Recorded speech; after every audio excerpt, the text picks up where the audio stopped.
Tiens, je te fais une petite vidéo vite fait, comme ça tu auras une vue à peu près là. Tu commences d'abord, tu enlèves tout ton joint ici, ça se décolle tout seul, tu vois. Tu le tires vers l'arrière. Après, tu as un écrou ici.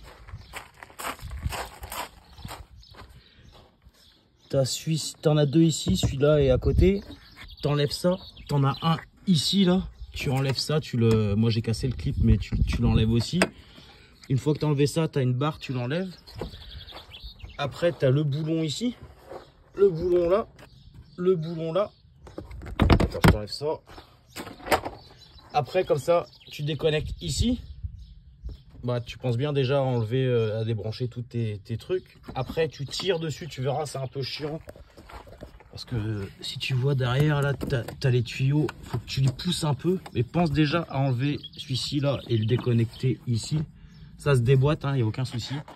Et une fois que tu as sorti la bête pare-brise, en fait, alors après, tu as ici et ici, tu en as une là. Après, tu as accès à tes 3 goujons.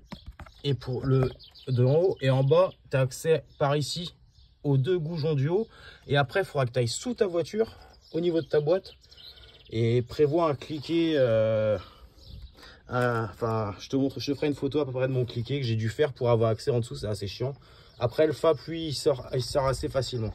Mais le plus galère, c'est la vis qui est en dessous à avoir.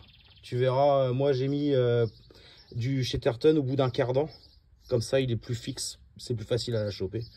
Et en remontant, moi, ce que j'ai dû faire, je ne pouvais plus remettre ma plaque ici. Donc, j'ai dû tordre légèrement ici.